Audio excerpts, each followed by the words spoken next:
ಅಂದರೆ ಯೋಗಿಗಳು, ಯೋಗಿ ಅಂತ ಬ್ರ್ಯಾಕೆಟಲ್ಲಿ ಹೆಸರನ್ನ ಹಾಕ್ಕೊಂಡು ಯೋಗ ಅಭ್ಯಾಸವೇ ಮಾಡದೇ ಇದ್ದವರು, ತಪ್ಪು ಅಂತ ಹೇಳ್ತಿಲ್ಲ ನಾನು.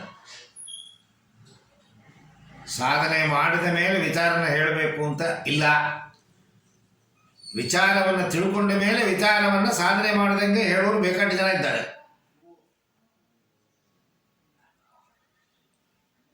ಒಬ್ಬ ಗುರು, ಯೋಗ್ಯತೆಯನ್ನು ಪಡೆದ ಗುರು, ಅವನ ಹುಡುಕಿ ಅವನ ಮೂಲಕವಾಗಿ ಮಂತ್ರ ದೀಕ್ಷೆ ತಗೋಬೇಕು. ಭಗವಂತನ ಏಜೆಂಟ್ ಯಾರು ಅಂತಂದರೆ ಗುರು. ಕಾಡು ಒಳಗಡೆ ಒಬ್ಬನ ಬಿಟ್ಟಾಗ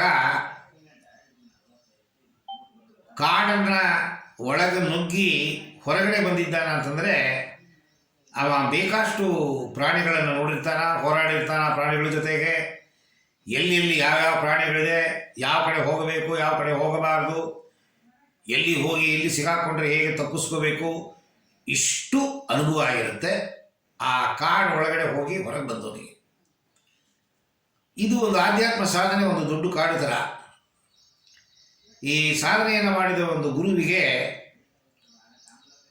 ಎಲ್ಲ ಗೊತ್ತಾಗುತ್ತೆ. ನಾವು ತಿಳ್ಕೊಂಡ್ರೆ ನನಗೆ ಕಣ್ಮುಚ್ಚಿ ಕೂತ್ಕೊಂಡಿದ್ದ ತಕ್ಷಣ ದೇವ್ರನ್ನ ಕಂಡುಕೊಂಡ್ಬಿಡ್ತೀವಿ ಅಥವಾ ದೇವ್ರ ಜೊತೆಗೆ ಐಕ್ಯ ಆಗ್ಬಿಡ್ತೀವಿ ಅಂತ ಅನ್ನೋದು ಸೆಕೆಂಡ್ರಿ. ಪ್ರೈಮರಿ, ಒಂದು ಹೆಂಗಸು ಒಂದು ಗಂಡಸು ಬೇಕು ಅಂತಂದರೆ ಒಂದು ಸುಖ ಅಟ್ಟೆ ಕೂಡ ದುಃಖವೂ ಅಟ್ಟೆ. ಆ 8, 9, 10 ತಿಂಗಳು ಗರ್ಭದಲ್ಲಿ ಆ ಮಗುವನ್ನು ಹೊತ್ತಾಗ ಅವಳು ಹೋರಾಟ ಮಾಡೋ ಹೋರಾಟ ಯಾರಿಗೂ ಬೇಡ. ವಾಂತಿ, ನಿದ್ದೆ ಇಲ್ಲ, ಊಟ ಸೇರಲ್ಲ, ಏನೋ ಪ್ರಾಬ್ಲಮ್ ಹೆಂಗಸರಿಗೆ. ಹಾಳಾಗಲಿ 9 ತಿಂಗಳು 10 ತಿಂಗಳು ಆಯ್ತು, ಮಗು ಹುಟ್ಟತ್ತಾ, ಅಪ್ಪ ಬೇಡ ಅವಸ್ಥೆ, ನೋವು, ಜೀವ ಹೋಗಿ ಜೀವ ಬಂದ್ಬಿಡುತ್ತೆ ಹೆಂಗಸರಿಗೆ. ಅದೇ ರೀತಿ ಆಧ್ಯಾತ್ಮ ಸಾಧನೆಯಲ್ಲಿ ಧ್ಯಾನವನ್ನು ಮುಂದುವರಿಸಿದಾಗ ಆಗು ಹೋಗುಗಳು ಅಂದರೆ ಕಷ್ಟ ಸುಖಗಳು ಎರಡೂ ಇದೆ. ಅದು ಒಬ್ಬ ಗೈಡ್, ಒಬ್ಬ ಕೋಚ್, ಒಬ್ಬ ಗುರು ಇಟ್ಟುಕೊಂಡು ನಾವು ಅಭ್ಯಾಸ ಮಾಡಿದಾಗ ಅವ ನಮ್ಮನ್ನು ಗೈಡ್ ಮಾಡ್ತಾನೆ. ನೀ ಸುಮ್ಮನೆ ಇರು, ಮಾಡಬೇಡ, ಇದು ಮಾಡು, ಅದು ಮಾಡಬೇಡ, ನೀ ಹೀಗೆ ಮಾಡಿ ತಪ್ಪು, ಹಾಗೆ ಮಾಡಬೇಕು, ಗೈಡ್ ಕೊಡ್ತಾನೆ ನನಗೆ. ಆ ಮಂತ್ರ ದೀಕ್ಷೆ ಅಂತನ್ನೋದು ಸಾಧನೆ ಮಾಡಿದ ಗುರು ತನ್ನಲ್ಲಿ ಸೇಕರಣೆ ಮಾಡಿಟ್ಟಿದ್ದ ಆಧ್ಯಾತ್ಮ ಶಕ್ತಿಯಲ್ಲಿ ಒಂದು ಬಿಂದುವಿನ ನಿಮ್ಮ ದೇಹಕ್ಕೆ ಕಳಿಸ್ತಾನೆ. ನಿಮ್ಮ ದೇಹದಲ್ಲಿ 72,000 ನರಗಳಿದೆ, 108 ಗ್ರಂಥಿಗಳಿದೆ, 108 ಚಕ್ರಗಳಿದೆ. ಅದರಲ್ಲಿ ಪ್ರಥಮ 7 ಚಕ್ರಗಳು ನಿಮ್ಮ ಬೆನ್ನುಹುರಿಯಲ್ಲಿದೆ. ಆ ಚಕ್ರಗಳನ್ನು ಆ ಗುರು ಆಕ್ಟಿವೇಟ್ ಮಾಡ್ತಾನೆ. ಸ್ಪರ್ಶ ದೀಕ್ಷೆ, ದೃಷ್ಟಿ ದೀಕ್ಷೆ ಅಂತ ಎರಡಿದೆ. ಇದು 2 ಥರ ಮಾಸ್, 100 ಜನ, 200 ಜನ, 300 ಜನ ಮಂತ್ರದೀಕ್ಷೆಗೆ ಹೆಸರು ಕೊಟ್ಟಿರ್ತಾರೆ, ಕೂತಿರ್ತಾರೆ. ಕಣ್ಣಿಂದ ನೋಡಿ, ಕಣ್ಣಿಂದ ಶಕ್ತಿಯನ್ನು ಕಳಿಸ್ತಾನೆ ಆ ಗುರು. ಅದು ನಿಮ್ಮ ಚಕ್ರಗಳ ಮೂಲಕವಾಗಿ ಪ್ರತಿಯೊಂದನ್ನು ಪರ್ಫೆಕ್ಟಾಗಿ ಆಕ್ಟಿವೇಟ್ ಮಾಡಿ ದೃಷ್ಟಿ ದೀಕ್ಷೆ, ಸ್ಪರ್ಶ ದೀಕ್ಷೆ ಅಂತ ಅನ್ನೋದು ಕಡಿಮೆ ಶಿಷ್ಯಂದರಿದ್ದಾಗ ಪ್ರತಿಯೊಬ್ಬರನ್ನು ಸ್ಪರ್ಶ ಮಾಡಿ ತನ್ನ ದೇಹದಲ್ಲಿರುವ ಆಧ್ಯಾತ್ಮ ಶಕ್ತಿಯನ್ನು ಕಳಿಸ್ತಾನೆ. ಅದನ್ನೇ ಸ್ವಾಮಿ ವಿವೇಕಾನಂದನಿಗೆ ರಾಮಕೃಷ್ಣ ಪರಮಹಂಸರು ಮಾಡಿದ್ದು. ಮುಟ್ಟಿದ ತಕ್ಷಣ 8 ವ್ಯಾಟ್ಸ್ ಕರೆಂಟು ದೇಹಕ್ಕೆ ಹೋಗುತ್ತೆ. ಇದು ಪ್ರೈಮರಿ. ಆಮೇಲೆ ನೀವು ಧ್ಯಾನ ಅಭ್ಯಾಸ ಮಾಡೋದಕ್ಕೆ ಒಂದು ಮಂತ್ರವನ್ನು ಕೊಡ್ತಾರೆ.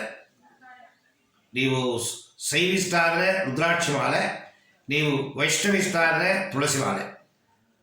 ಯಾವ ಗುರು ದೀಕ್ಷೆ ತಗೋತೀರಾ ಆ ಗುರು ಯಾವ ಸಂಪ್ರದಾಯಕ್ಕೆ ಸಂಬಂಧಪಟ್ಟಿದ್ದಾರೆ ಅದಕ್ಕೆ ಸಂಬಂಧಪಟ್ಟ ಹಾರ,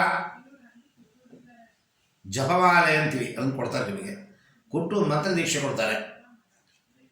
ನಮೋ ನಾರಾಯಣ, ಓಂ ನಮಃ ಶಿವಾಯ, ದುರ್ಗೈ ನಮಃ, ಏನೋ ಒಂದು ದೇವರ ಭಗವಂತನ ಹೆಸರು. ಅದನ್ನು ಅವರು ಕೊಡೋದಿಲ್ಲ, ಅವರಿಗೆ ಅವರ ಗುರು ಕೊಟ್ಟಿದ್ದು. ಗುರು ಪರಂಪರೆಯಿಂದ ಬಂದ ಆ ಮಂತ್ರವನ್ನು ನಿಮಗೆ ದಾನ ಕೊಡ್ತಾರೆ. ಈ ಮಂತ್ರ ಏನಕ್ಕೆ ನಾವು ತಗೋತೀವಿ ಅಂತಂದರೆ, ಈ ಮನಸ್ಸು ಚಂಚಲ 24 ಗಂಟೆ ಹೊಡಿತಾ ಇರುತ್ತೆ, ನಿದ್ದೆ ಮಾಡಿದಾಗ ಹೊಡಿತಾ ಇರುತ್ತೆ, ಓಡ್ತಾ ಇರುತ್ತೆ.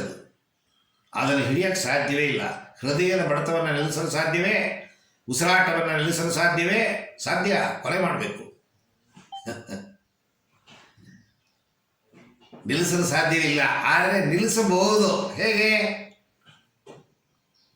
ಮನಸ್ಸಿನ ಜೊತೆ ಹೋಗದೆ ಮನಸ್ಸನ್ನು ಬೇರೆ ಕಡೆ ಇಡೋದು. ಮಂತ್ರ ಓಂ ನಮೋ ನಾರಾಯಣ, ಓಂ ನಮೋ ನಾರಾಯಣ, ಓಂ ನಮಃ ಶಿವಾಯ, ಓಂ ನಮಃ ಶಿವಾಯ ಮಂತ್ರ ಜಪ ಪಠನೆ ಮಾಡಿದಾಗ ಹೋಗುತ್ತೆ ಬರುತ್ತೆ, ಹೋಗುತ್ತೆ ಬರುತ್ತೆ, ಹೋಗುತ್ತೆ ಬರುತ್ತೆ, ಹೋಗುತ್ತೆ ಬರುತ್ತೆ ಮನಸ್ಸು. ಕೊನೆಗೆ ಮಂತ್ರದ ಜೊತೆಗೆ ಐಕ್ಯ ಆಗುತ್ತೆ.